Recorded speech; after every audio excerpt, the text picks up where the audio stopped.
দিলীপ বাবু এখনো বিয়ে টিয়ে করেননি নাকি?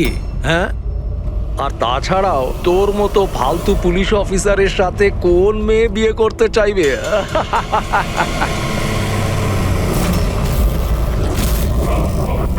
কি হলো রে, চুপ করে গেলি কেন? আমাকে দেখে হাওয়া বেরিয়ে গেছে নাকি তোর? তোর থেকে বড় জিরো জিরো আমি আমার জীবনে আজ পর্যন্ত দেখিনি। এ কাতিয়া, নিজের মুখটা একটু বন্ধ কর। তুই জানিস দিলীপ স্যারের পুলিশ ফোর্সে কত সম্মান আছে? ভীষণ ভালোভাবে সেটা জানি, কতটা সম্মান আছে।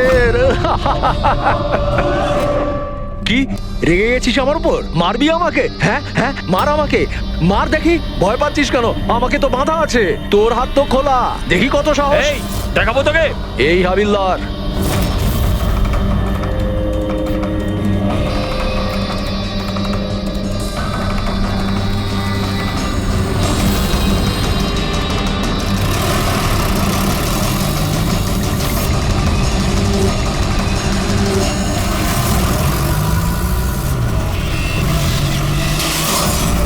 ড্রাইভার, গাড়ি থামিও না, চালিয়ে যাও। স্যার অনেক ধোঁয়া, কিছু দেখতে পাচ্ছি না।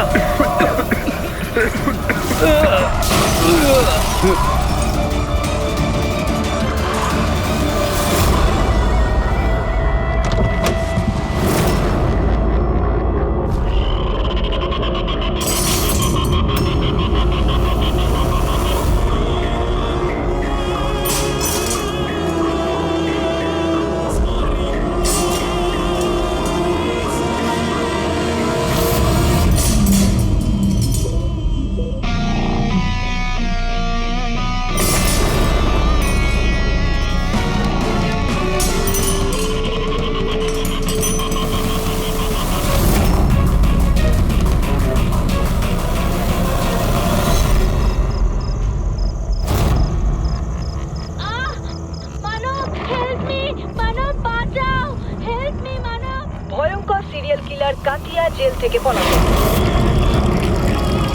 দুদিন আগে ওকে যখন পুলিশ ভ্যানে ট্রান্সফার করা হচ্ছিল, সেই সময় নিজের কিছু সঙ্গীর সাহায্যে কাতিয়া সেখান থেকে পালিয়ে যায়। পুলিশ সকলের উদ্দেশ্যে জানিয়েছে সবাই যেন সচেতন থাকে এবং সজাগ থাকে। দরজা এবং জানলা ভালোভাবে বন্ধ রাখবেন। কাতিয়ার উপর রয়েছে 17টি খুনের অভিযোগ, আর ওর বিশেষত্ব হলো মার্ডার করার আগে ও একটি গান গায়। এই আলো চলে গেল কি করে?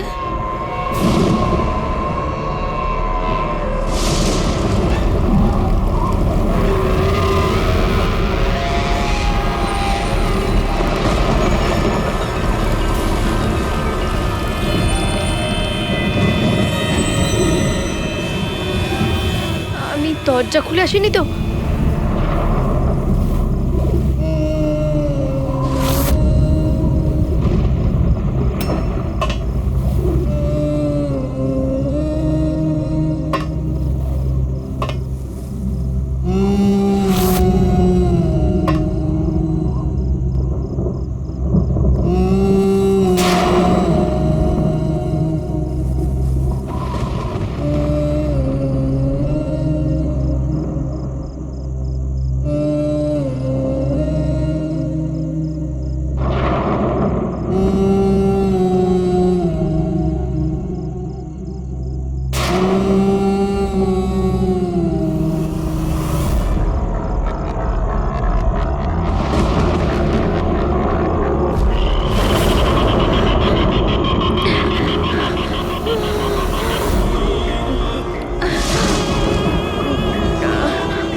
খুব আজবভাবে মারা হয়েছে।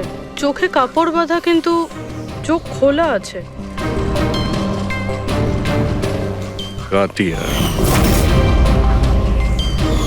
এইভাবে শুধু একটাই লোক খুন করে, কাতিয়া। দুদিনও হয়নি ও পুলিশ ভ্যান থেকে পালিয়েছে, এর মধ্যেই দুটো খুন করেছে ও।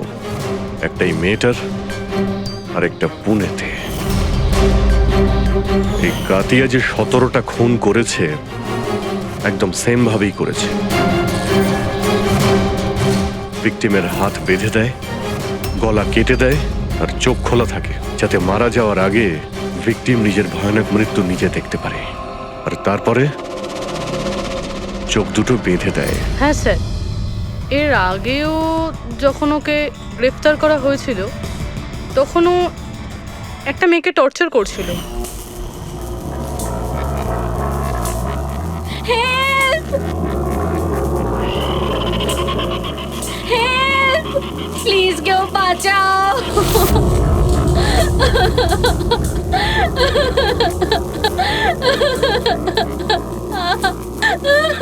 হেল্প! প্লিজ কেউ বাঁচাও! হেল্প!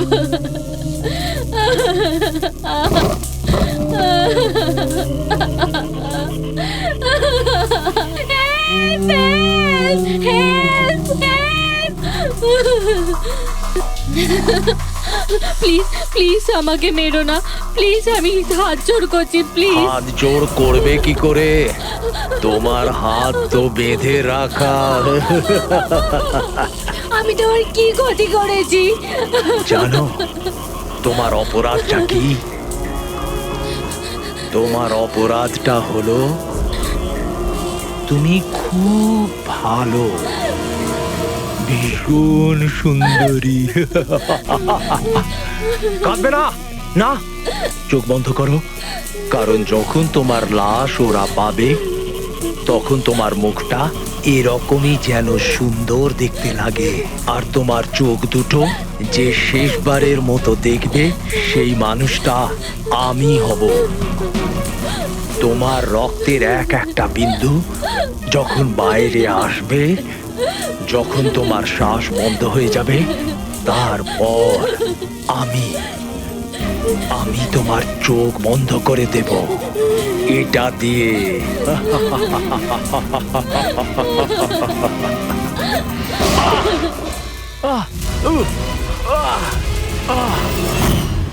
হ্যাঁ রাহুল, বলো। স্যার, আমাদের কফি খেতে যাওয়ার কথা ছিল। পিক করতে যখন আমি এখানে এলাম, ঘরের বেল বাজালাম কিন্তু বাজলো না।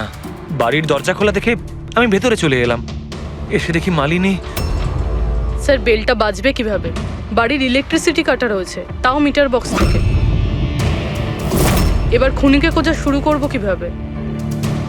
সেখান থেকেই যেখান থেকে কাতিয়া ভ্যান থেকে পালিয়েছিল, কোনো না কোনো প্রমাণ তখন অবশ্যই পাবো। আর ও পালিয়েছে যখন নিজের বাড়ির সঙ্গে যোগাযোগ তো করবেই। চলো দেখা যাক। স্যার, এটা সেই জায়গাটাই যেখানে স্মোক বম ফেলা হয়েছিল। আর আমাদের গাড়িটা এখানে এসে থেমেছিল স্যার। গাড়ি এখানে প্রথম থেকেই অপেক্ষা করছিল ভ্যান আসার জন্য। Yes sir. তার মানে স্যার ওরা জানতো যে কাতিয়াকে কখন এখানে আনা হবে। একদম স্যার। আর পুরো প্ল্যানিং এর সাথে আক্রমণ করা হয়েছিল। আচ্ছা, তোমরা এই ভ্যানটা সেন্ট্রাল জেল থেকে নিয়ে আসছিলে না? Yes, sir. মানে এই দিক থেকে? হ্যাঁ। এই দিক থেকে এসে এখানে এসে রাইট নিয়ে নিল, আর স্মোক বোম এই জায়গাটায় ভ্যানের ভিতরে পড়েছিল। ডান দিক থেকে বোমটা ফেলা হয়েছিল। ডান দিক মানে এই দিক থেকে? Yes sir. স্যার, মনে হয় বমটা এখান থেকে ফেলেছিল। এখান থেকে? পঙ্কজ, যেখানে তুমি দাঁড়িয়ে আছো ওখান থেকে এই রাস্তাটা নজরে আসছে? না স্যার। আসছে না? যদি ওখান থেকে রাস্তাটা নজরে না আসে তো এত অ্যাক্টিভেট কেউ কি করে হবে? যে রানিং গাড়িতে কেউ বোম ফেলে দিল, মুশকিল আছে। এটা ঠিক বলছেন স্যার আপনি। না দেখে এভাবে অ্যাকুরেটলি বম ছোড়া ইম্পসিবল।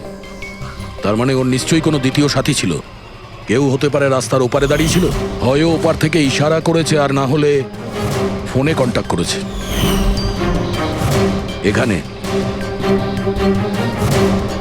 এখান থেকে এই জায়গাটাও দেখা যায় আর এই রাস্তাটাও দেখা যায়। যে ইশারা করেছিল সে নিশ্চয়ই এখানে ছিল, এখানেই ও ছিল।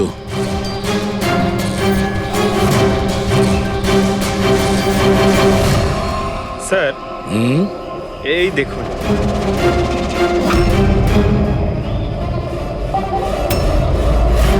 এখানে কেউ দাঁড়িয়ে ছিল স্যার, পান মশলা খেয়েছে। এখানে আরো প্যাকেট আছে, তুলে নাও এগুলো। পঙ্কজ, এই পান মশলার প্যাকেটগুলো ডক্টর সালুকের কাছে পাঠিয়ে দাও। হতে পারে এই প্যাকেটের জন্যেই এই লোকটাকে আমরা পেয়ে যাব, আর ওই লোকটার জন্যই হতে পারে আমরা কাতিয়া পর্যন্ত পৌঁছে যাব। কাতিয়া কাতিয়া কাতিয়া, কান পচে গেল কথাটা শুনে। কাতিয়ার বোন বলে কি সারা জীবন ওর পাপের বোঝা বলবো? কেউ আমার সাথে সম্পর্ক রাখে না, আমাকে বিয়েও করতে চায় না। ঠিকই তো, এক খুনির বোনকে কেউ কেন বিয়ে করবে? আরে আরে আরে ম্যাম, আপনি কোথায় যাচ্ছেন? স্যার স্যার, বললাম তো ওখানে কেউ নেই। শান্ত হও, সব জানতে পারা যাবে।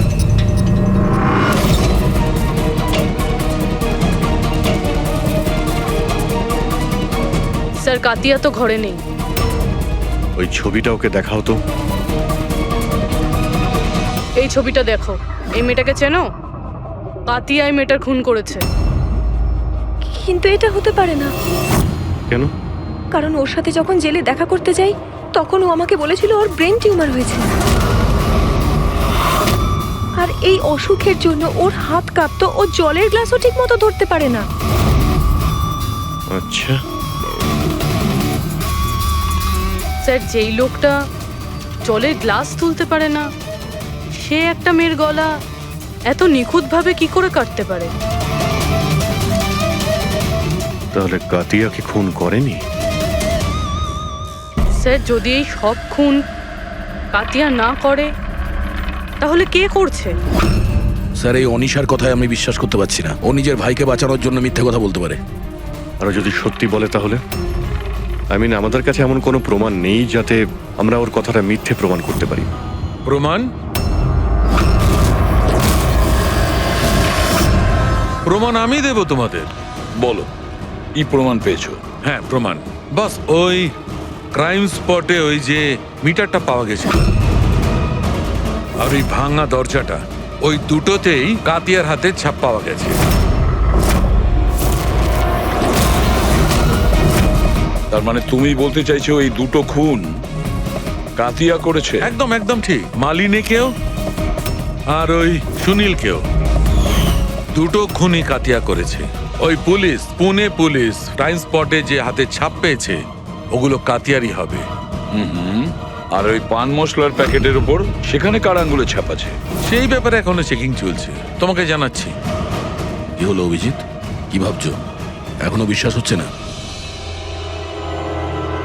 অনিশা আমাদের মিথ্যে কেন বলতে যাবে? ও ভালো মতোই জানে 2 মিনিটও লাগবে না ওর দাদার বিরুদ্ধে আমাদের প্রমাণ জোগাড় করতে। তাহলে ও আমাদের মিথ্যে গল্প কেন শোনাতে যাবে? হতে পারে এই কাতিয়ার বোন অনিশা মিথ্যে বলছে আমাদের। আবার এটাও হতে পারে যে খুনি অন্য কেউ, যে কাতিয়ার খুন করার পদ্ধতিটা খুব ভালো করে জানতো, আর ব্যাস ও কাতিয়ার টেকনিক অ্যাপ্লাই করে এসব করেছে। কপিক্যাট কিলার? হ্যাঁ পুরবি, কপিক্যাট কিলার। এবারে কাতিয়ার ব্যাপারে পুরো ঠিকুজি বের করতে হবে, ওর পুরো কুষ্টি ঠিকুজি খুঁজে বের করতে হবে। আর এই সব ইনফরমেশন আমাদের শুধু একজনই দিতে পারে। কে স্যার? Senior inspector Dilip.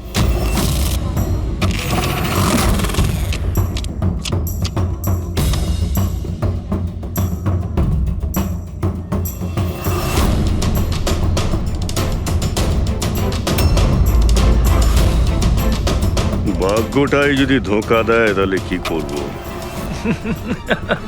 খুব বাজে তাস পেয়েছো, মনে হচ্ছে ভাগ্যটা মন্দার দিকে। এখন পুলিশ ফোর্সে আমার থেকে মুখ ঘুরিয়ে নিল, যার জন্য 30টা বছর নিজের জীবন দিয়েছি। তার ভাগ্য ভালো আর খারাপ দিয়ে কি হবে? মানুষ তার ভাগ্য নিজেই তৈরি করে। Senior inspector Dilip. ACP sir. আরে আপনি এখানে কিভাবে স্যার? এই জায়গাটা আপনাকে শুট করে না স্যার। তুমি জানো তো আমি এখানে কেন এসেছি? জানি স্যার, কিন্তু আমি আপনাকে কোনো সাহায্য করতে পারবো না কাতিয়াকে ধরতে। দিলীপ, আমি জানি যে তুমি হতাশায় ভুগছো। পুলিশ থেকে সাসপেন্ড করার পর হতাশা? হতাশা খুবই ছোট একটা শব্দ। সমস্ত জীবনটা আমি পুলিশ ফোর্সকে দিয়েছি স্যার। আর কি দিয়েছে পুলিশ ফোর্স আমাকে? আমার যোগ্যতাকে সন্দেহ করেছে। ওরা ভুলে গেছে আমি সেই যে প্রথম কাতিয়ার মতন খুনিকে ধরেছিল। এবার দ্বিতীয় সুযোগ এসেছে তোমার নিজের হারানো সম্মান ফিরে পাওয়ার জন্য। দিলীপ, আমরা একসাথে মিলে কাতিয়াকে ধরবো। বলো রাজি?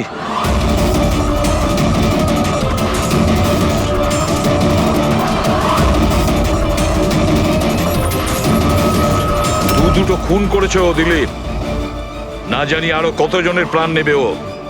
আর এই সব কটা মৃত্যুর জন্য তুমি দায়ী থাকবে দিলীপ, তুমি। কারণ তুমি প্রস্তুত নও কাতিয়াকে ধরার ব্যাপারে হেল্প করতে চাইছো না বলে। মনে রেখো। কাতিয়া আর দ্বিতীয়বার খুন করবে না স্যার। আমার তুরুপের টেক্কা আমি পেয়ে গেছি। Good bye sir.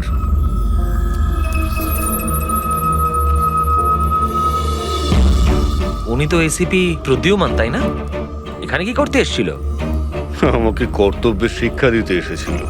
তুই বল, কাজ হয়েছে নাকি? হ্যাঁ, কাতিয়া খুব শীঘ্রই এসে পড়বে নিজের গার্লফ্রেন্ডের সাথে দেখা করতে। কোথায় আসবে?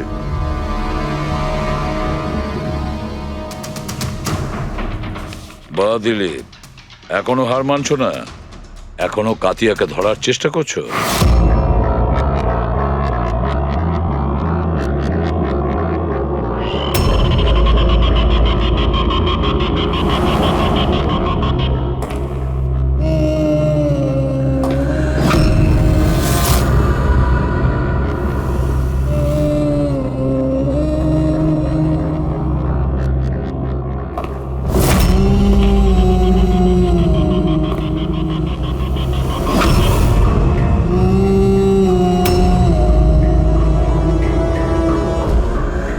এটা আবার কি?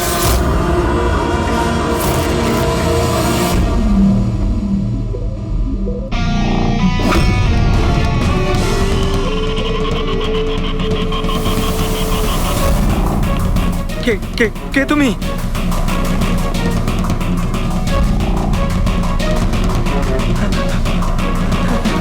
কিছু কিছু বলছো না কেন তুমি? কি কি কি কি কি চাই তোমার?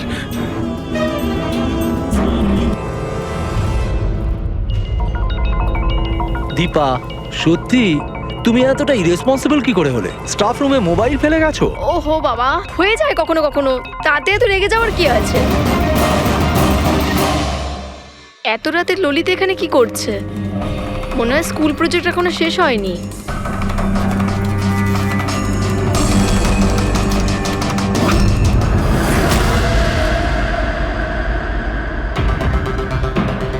ঠিক সেই রকম গলা কাটার সেই দাগ, খোলা চোখে পট্টি, আর এই হাতে দড়ি বাঁধার দাগ। এটা নিশ্চয়ই কাতিয়া করেছে। তার মানে স্যার, খুনি আমরা যেরকমটা ভাবছিলাম আদতে সেরকম কেউ নয়। আমার তো মনে হচ্ছে এই কাতিয়াই এই খুনগুলো করছে। না ফ্রেডি, কিন্তু স্যার, এই সুনীল, মালিনী আর এখন এই ললিত, এদের একে অপরের সঙ্গে কি সম্পর্ক?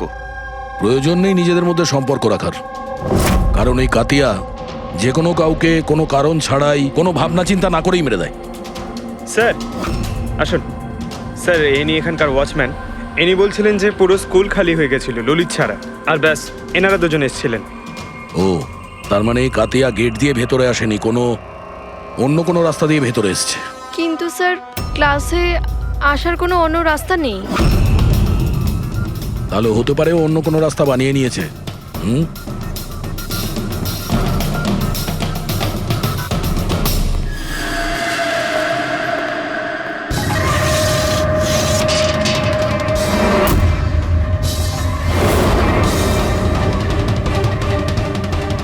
ক্লাসরুম ফার্স্ট ফ্লোরে।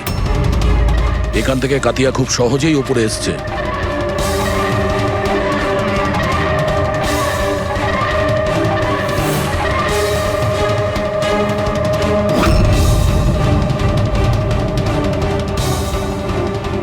স্যার, হ্যাঁ, বাইরে পানওয়ালাটার সাথে কথা বললাম, বললো যে 2 ঘন্টা আগে নাকি কাউকে পেছনের রাস্তা দিয়ে স্কুল কম্পাউন্ডে ঢুকতে দেখেছে ও। ওর চেহারা আর কোনো বর্ণনা দিয়েছো? স্যার কাতিয়ার ফটো দেখিয়েছিলাম কিন্তু চিনতে পারেনি। কিন্তু বলছিল স্যার যে লোকটা এখানে এসেছিল সে লাল রঙের একটা ময়লা শার্ট পরেছিল। আচ্ছা, এরকম কি? হ্যাঁ স্যার। এটা এখানে আটকে ছিল, হতে পারে উপরে ওঠার সময় বা নিচে নামার সময় আটকে গেছে।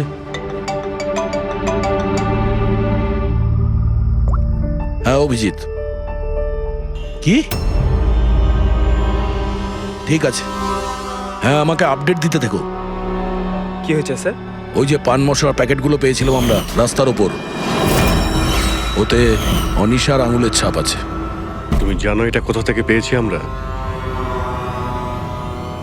তুমি জানবে নিশ্চয়ই। আর তুমি এটাও জানো নিশ্চয়ই এখানে কার আঙুলের ছাপ রয়েছে।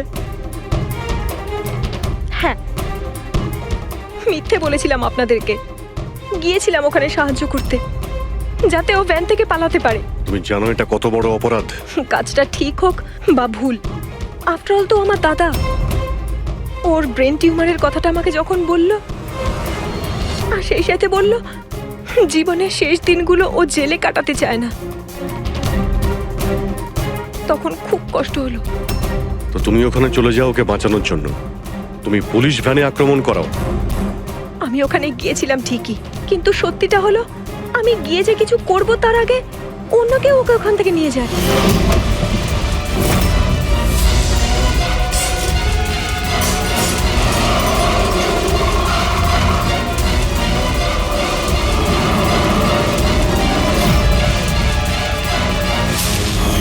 তুমি কাউকে এই ব্যাপারে কিছু কি বলেছিলে যে কাতিয়া জেল থেকে পালাতে চায়?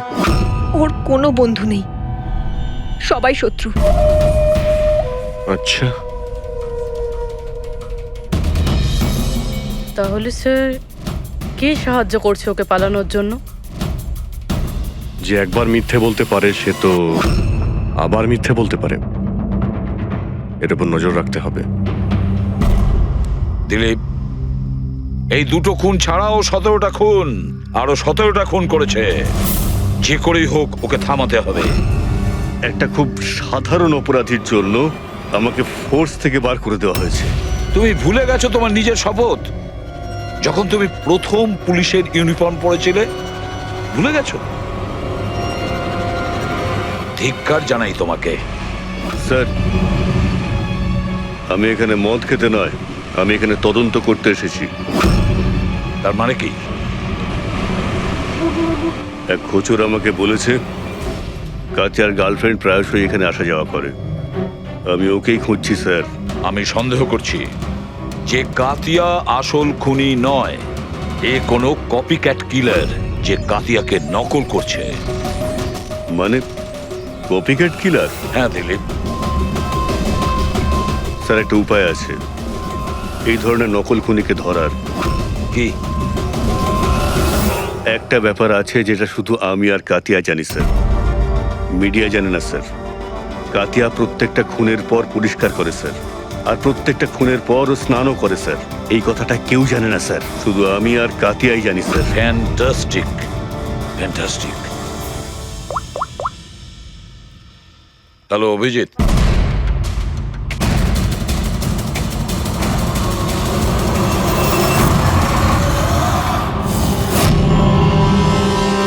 এরা দুজন গেল কোথায়? চালুকে? আরে এখানে আছি বস, এখানেই আছি। কোথায় আর যাবো তোমাদের ছেড়ে? এখানেই আছি। বলুন ডক্টর, ওই চুলটাকা যেটা আমরা ট্রেন থেকে পেয়েছিলাম, কারণ ওই চুলটা যদি কাতিয়ার না হয় তাহলে এটা কনফার্ম যে ও খুন করেনি। এক্স্যাক্টলি। আমার তো মনে হয় ওই খুনি কোনো কপিক্যাট কিলার। সাধারণ লোক তো জানেই না যে কাতিয়া যখন খুন করে সে ওখানে ক্রাইম সিনে গিয়ে স্নানও করে। বস, এই এক্ষুনি সারিকা আসছে রিপোর্টটা নিয়ে, জানতে পারা যাবে চুলটা কাতিয়া না অন্য কারো।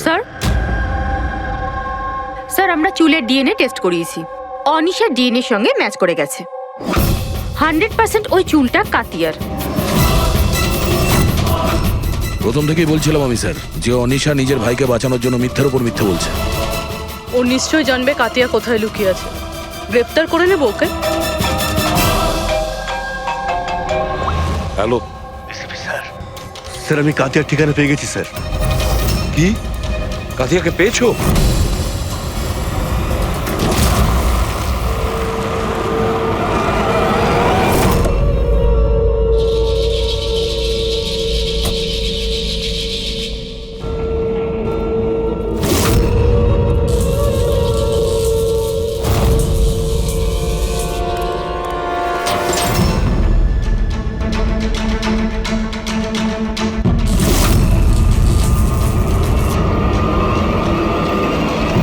স্যার গুলি চালাবেন না স্যার। স্যার আমি। কাতিয়া কোথায়?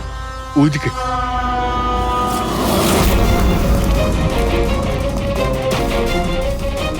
স্যার এখানেই রয়েছে কোথাও।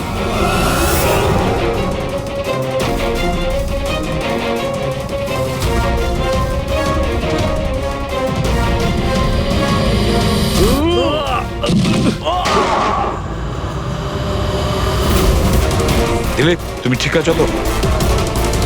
দিলীপকে হসপিটালে নিয়ে যাও, সাবধানে।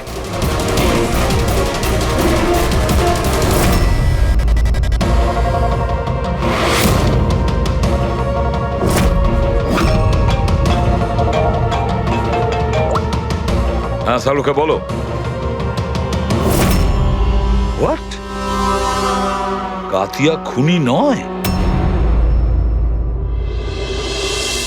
যদি কাতিয়াই খুনি ছিল তাহলে ওর লাশ এখন আপনার সামনেই রয়েছে, তাও আপনি বলছেন যে কেসটা শেষ হয়নি। হ্যাঁ, তবুও আমি বলছি কেসটা শেষ হয়নি।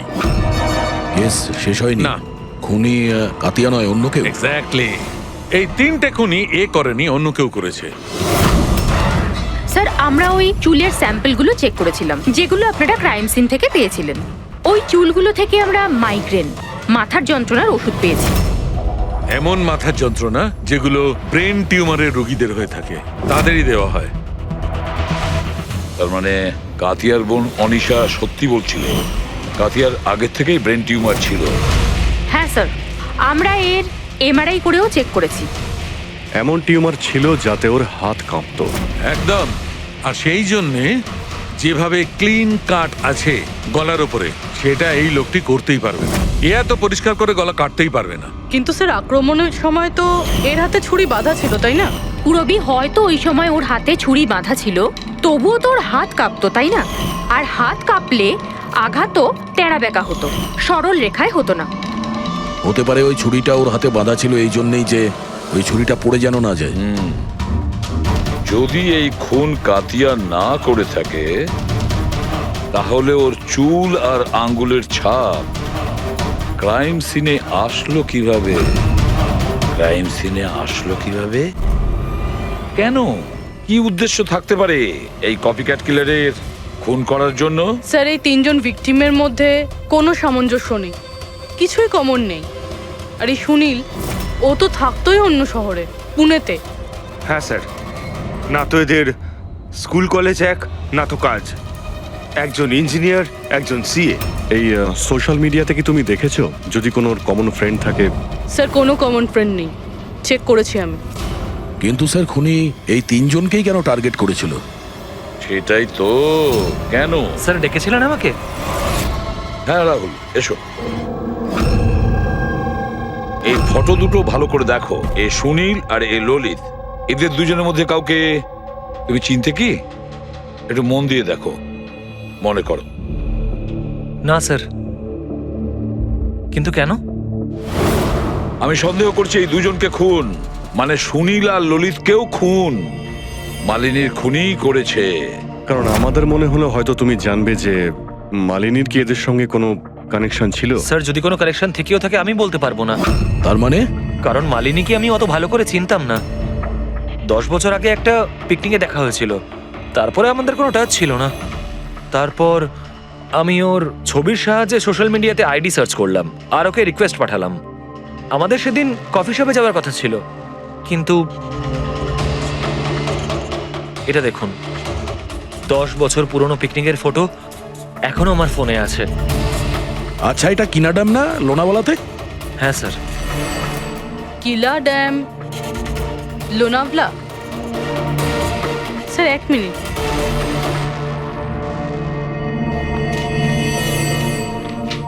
স্যার এই ললিত 10 বছর আগে কিলা ড্যামে গিয়েছিল, 17 ডিসেম্বর 2008-এ। আমিও তো এই ডেটটাতেই ওখানে গেছিলাম। 17 ডিসেম্বর 2008-এ? আচ্ছা, এটা আবার সেই সূত্র নয় তো যেটা আমরা খুঁজছিলাম, এই 3জনের মধ্যে কানেকশন? দেখো তো একটু শুনিল ওই ডেটে ওখানে গিয়েছিল কিনা।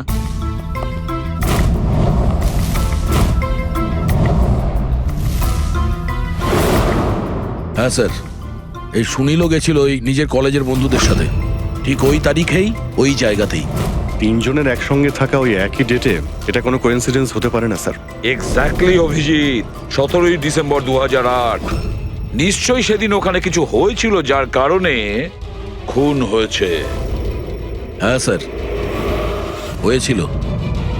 স্বাতী নামের একটা মেয়ে কিলা ড্যামের ওপর থেকে ঝাঁপিয়ে আত্মহত্যা করেছিল, আর ওর লাশ ওখানকার পুলিশ পেয়েছিল পরের দিন। স্বাতী? সাথে কি কখনো আপনাকে কিছু বলেছিল কোনো ঘটনার ব্যাপারে, কোনো কোনো টেনশন যার জন্য ওকে এটা বেছে নিতে হয়েছিল? ও আমায় বলেছিল যে কয়েকটা ছেলে ওর সাথে বদমাইশি করেছে। আমি ওকে তখনই বললাম যে তুই বাড়ি ফিরে আয়, কিন্তু ও আসেনি। আর তারপরের দিনই ওই ছেলেগুলোর ব্যাপারে কিছু বলেছিল? না, আমি অনেকবার জিজ্ঞেস করেছিলাম, কিন্তু ও আমায় বলেনি। দেখুন, এই যে খুন হচ্ছে এগুলো, এতে সাথীর মৃত্যুর সঙ্গে কোনো না কোনো সম্পর্ক রয়েছে। খুনি যেই হোক না কেন, সে সাথীর মৃত্যুর প্রতিশোধ নিচ্ছে 10 বছর পর। কিন্তু সাথীর মৃত্যুর প্রতিশোধ কে নেবে? আমি ছাড়া ওর তো আর কেউ নেই। হয়তো ওর বয়ফ্রেন্ড? না, আর যদি কেউ থাকতো আমায় অবশ্যই বলতো। কোনো আত্মীয় স্বজন বা? এখানে তো পাশেই একটা অনাথ আশ্রম আছে, সাথী প্রায়ই ওখানে যেত অনাথ বাচ্চাদের রাখি পরাতে। ওদেরকে ভাই বলে ডাকতো। সাথীর মৃত্যুর পর একটা ছেলে এখানে এসেছিল, খুব কষ্ট পেয়েছে ও। কে ছিল সে, আপনি বলতে পারবেন তার ব্যাপারে? এত বছর পরে আমি ওর মুখ বা নাম তো বলতে পারবো না, আর তারপরে ও আর কখনো আসেও নি।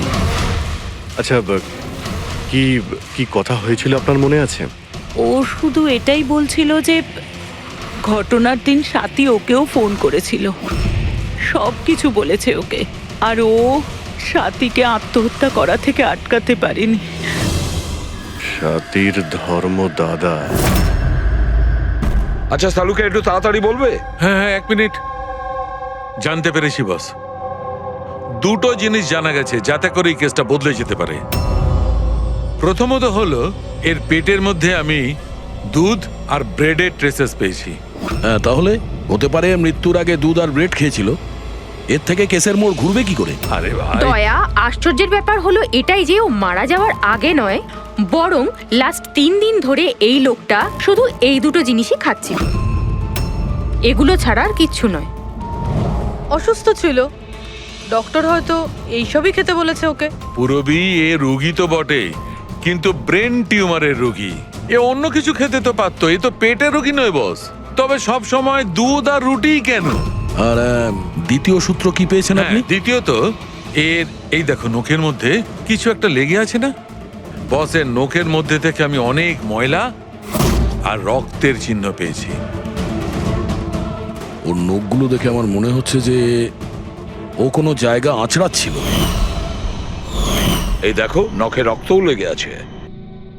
মানুষ এরকম খারাপ ভাবে নখ দিয়ে আঁচড়ানোর চেষ্টা করে তখনই যখন সে কোনো বদ্ধ জায়গা থেকে প্রাণপণ বেরোনোর চেষ্টা করে। হ্যাঁ স্যার, তার মানে এই কাতিয়াকে কোথাও ধরে রাখা হয়েছিল, আর সেই কারণেই ওর পেটের মধ্যে দুধ আর ব্রেড পাওয়া গেছে। হতে পারে, নিশ্চয়ই হতে পারে দয়া। আর সেই জন্য আমরা ওই 3 জনের মৃত্যুর পর জানতে পেরেছি। এটা হয়নি তো আবার যে ওকে বন্দি করে রেখেছিল সেই এর মাথার চুল আর হাতের নখ রেখে দিয়েছিল আমাদের জন্য, আমাদের বিভ্রান্ত করার জন্য। খুব ভালো প্ল্যান করেছিল স্যার অপরাধী। প্রথমে 3টে খুন করেছে, তারপর কাতিয়াকে বন্দি দশা থেকে মুক্তি দেয় যাতে ওই খুনের অপরাধে এই কাতিয়া ধরা পড়ে। আর এই সব কিছু ওই সাথীর খুনের প্রতিশোধ নেওয়ার জন্য। 1 মিনিট। বস, নখের মধ্যে যে ময়লা ছিল তাতে কালো বালি, ইঞ্জিন অয়েল, আয়রন অক্সাইড পাওয়া গেছে। আমরা যেখানে কাতিয়াকে পেয়েছিলাম স্যার, ওই এলাকাতেই পাশে একটা বিচ আছে স্যার, যেখানে কালো বালি আছে স্যার, আর ওর খুব কাছে একটা শিপিং ইয়ার্ডও আছে।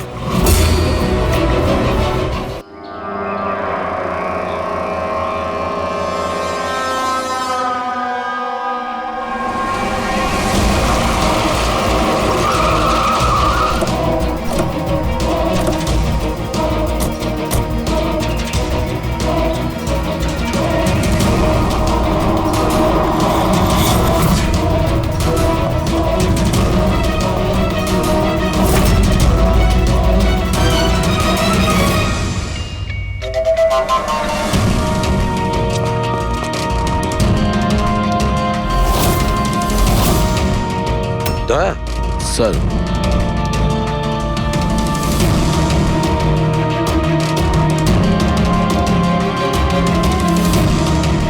কাতিয়া, মনে হচ্ছে কাতিয়াকে এখানেই বন্দি করে রেখেছিল।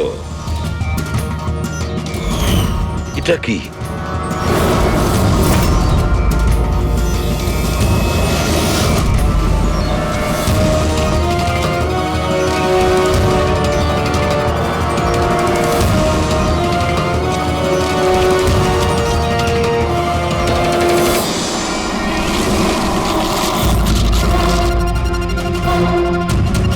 মনে হচ্ছে এটা সেই ভ্যান যার ব্যাপারে অনিশা আমাদের বলেছিল। তার মানে ওদের আড্ডা এখানেই কোথাও হবে। স্যার হতে পারে এখান থেকে কোনো প্রমাণ পেয়ে যাব। হ্যাঁ দেখো গাড়ির কোনো পেপার আছে কিনা।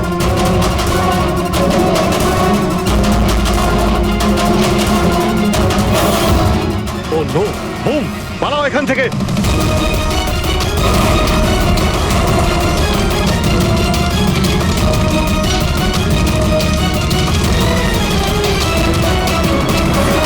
এই,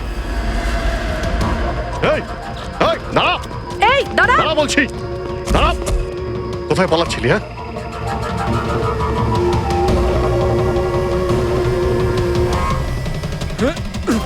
এই, দাঁড়া দাঁড়া, নাহলে গুলি করে দেবো। কোথায় পালাচ্ছিস? ওঠ।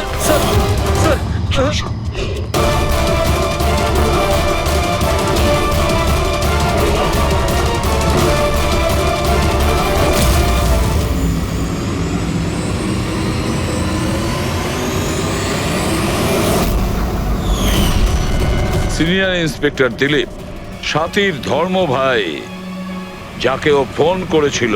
হ্যাঁ, বোন ছিল আমার। যেদিন ও আমাকে ওই তিনজনের নাম বলল, আমি কথা দিয়েছিলাম ওকে যে আমি ওদের থেকে এক একটা হিসেব নেব, কিন্তু পরের দিনই ও আত্মহত্যা করে। তুমি একজন পুলিশ অফিসার, আইনের সাহায্য তুমি ওকে শাস্তি দিতে পারতে। তোমার কি মনে হয় আমি চেষ্টা করিনি? গত 10 বছর ধরে আমি একটাই চেষ্টা করে যাচ্ছি যে আইনগতভাবে ওদের শাস্তি দেওয়ানোর, কিন্তু কেউ এগিয়ে আসেনি। এভাবে আমি সফল হলাম। এবার সাফল্যটা কোথায় আসলো তোমার দিলীপ? একজন পুলিশ অফিসার থেকে খুনি হয়ে গেছো তুমি। খুনি। অন্তত চেষ্টা তো করেছি আমি। যেদিন কাতিয়াকে ওই ট্রান্সফার করছিলাম সেদিনকে আমি ওকে কিডন্যাপ করাই। ওই তিনজনকে হত্যা করার পর আমি কাতিয়াকে ছেড়ে দিই, যাতে কেউ আমাকে সন্দেহ না করে। আমি জানতাম যে ও বদলা নিতে নিশ্চয়ই আসবে, আমার উপর অ্যাটাক নিশ্চয়ই করবে, আর ও সেটা করলো। তারপরে যা কিছু ঘটেছে আপনাদের সামনেই ঘটেছে। আমার প্ল্যান পারফেক্ট ছিল। ওর ব্রেন টিউমারের জন্য সমস্তটা গন্ডগোল হয়ে গেল। তুমি ফোর্সে ছিলে, এটা তো অবশ্যই জানতে যে আজ নয়তো কাল আসামি ধরা পড়েই। গত 10 বছর ধরে আমি বোনের হাতে রাখি পরিনি। অ্যারেস্ট হওয়ার কোনো দুঃখ নেই আমার। রাখির সম্পর্ক আর রাখির বন্ধন দুটোর গুরুত্বকেই আমি সম্মান করি, কিন্তু আরো একটা কর্তব্য আছে, ইউনিফর্মের মর্যাদা রাখা। নিজের দেশের প্রতি যে কর্তব্য, সেই কর্তব্য তুমি ভুলে গিয়েছিলে। তুমি পুলিশ অফিসার হওয়া সত্ত্বেও তিনটে খুন করার অপরাধের কি শাস্তি, সেটা তো তুমি খুব ভালো রকম জানো।